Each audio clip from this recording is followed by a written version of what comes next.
తెలంగాణ ఇచ్చిన కాంగ్రెస్ 2014లో రాష్ట్రంలో అధికారంలోకి రాకపోవడానికి గల కారణాలను కల్వకుర్తిలో సభలో సీఎం రేవంత్ రెడ్డి వివరించారు. రాష్ట్రానికి మొదటి కాంగ్రెస్ సీఎం అభ్యర్థిని ప్రకటించకపోవడం విధానపరమైన లోపంగా రేవంత్ అభివర్ణించారు.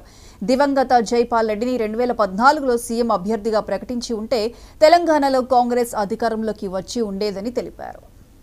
మన కల్వకుర్తికి ఏదైతే కర్తాల మన మొట్టమొదటి ముఖద్వారమో అక్కడ కూతవేటి దూరంలో ఉన్న ముచ్చెర్లలో ఉన్న ల్యాండ్లో యంగ్ ఇండియా స్కిల్ యూనివర్సిటీని ఆగస్టు 1వ తారీఖు నాడు 50 ఎకరాలలో 100 కోట్లతో పనులు ప్రారంభించబోతున్నాం.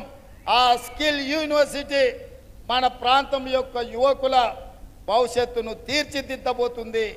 ఆగస్టు 1వ తారీఖు నాడే రాబోయే 3 రోజుల్లో ప్రారంభించుకోబోతున్నాం. చివరగా ఒక్క మాట చెప్పదలుచుకున్నా.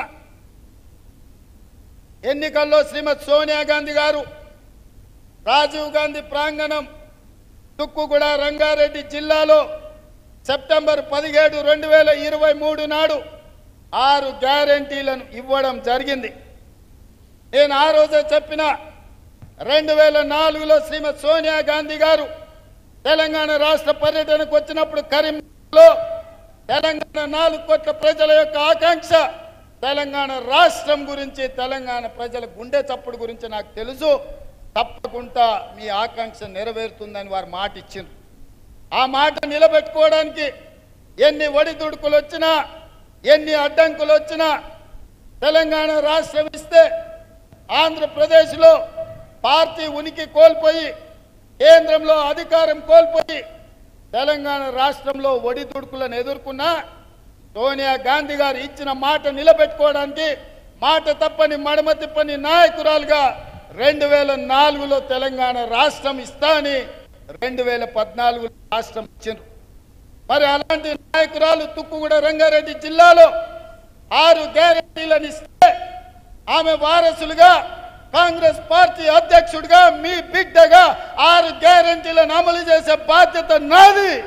అందుకే ఈరోజు ఆడబిడ్డలకు ఆర్టీసీలో ఉచిత ప్రయాణం ఇచ్చి 2500 కోట్ల రూపాయలు ఆర్టీసీకి చెల్లించడం, రాజీవ్ ఆరోగ్యశ్రీని 5 లక్షల నుంచి 10 లక్షలకు పెంచడం, పేదవాడు నిలవడానికి నీడ, ఊర్లో ఆత్మగౌరవం ఇందిరమ్మ ఇల్లు, 4.5 లక్షల ఇండ్లను పేదవాళ్లకు 10,000 కోట్లతో మంజూరు చేసి ఇవాళ పేదవాళ్లను ఆదుకునే ఇందిరమ్మ ఇళ్లను మంజూరు చేసినాం.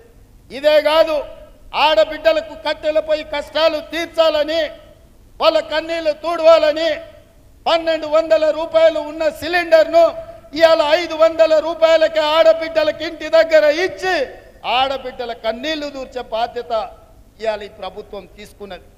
ఇదే కాదు, వ్యవసాయానికి ఉచిత కరెంట, భూమి లేని పేదల సంగతి మీరు పట్టించుకోరని పాదయాత్ర సందర్భంగా అచ్చంపేట నుంచి హైదరాబాద్ వరకు నేను పాదయాత్ర చేసినప్పుడు పేదలు వచ్చి నాకు చెప్పిండ్రు. అందుకే ఈనాడు ప్రతి పేదవాడి ఇంట్లో 200 యూనిట్లు ఉచితంగా విద్యుత్తును ఇచ్చి పేదవాడి ఇంటిలో వెలుగుల్ని చూడాలన్న ఆలోచన ఇవాళ మన ప్రభుత్వం చేస్తున్నది, అమలు చేసి తీరుతున్నది. అదేవిధంగా మిత్రులారా, రైతు రుణ మాఫీ పార్లమెంటు ఎన్నికల్లో ఓ సన్నాసి దూలం లెక్క పెరిగిండు కానీ దూడకున్న బుద్ధి కూడా లేదు. సవాలు విసిరిండు, నువ్వు 2 లక్షల రూపాయల రుణమాఫీ చేసి చూడు అని. నేను చెప్పిన ఆగస్టు నెలలో తప్పకుండా 2 లక్షల రూపాయల రైతు రుణమాఫీ చేసి తీర్చుకుంటా అని సవాలు విసిరి ఆగస్టు రాకంటే ముందే 1 లక్ష రూపాయల రైతు రుణమాఫీ చేసి పేదవాళ్ళ ఖాతాలో 6,093 కోట్ల రూపాయలు ఇప్పటికే చేసిన. కల్వకుర్తికి ఏదైతే మనకు మొట్టమొదటి ముఖద్వారమో అక్కడ కూతవేరంలో ఉన్న ముచ్చెర్లలో ఉన్న ల్యాండ్లో యంగ్ ఇండియా యూనివర్సిటీని ఆగస్టు 1వ తారీఖు నాడు 50 ఎకరాలలో 100 కోట్లతో పనులు ప్రారంభించబోతున్నాం. ఆ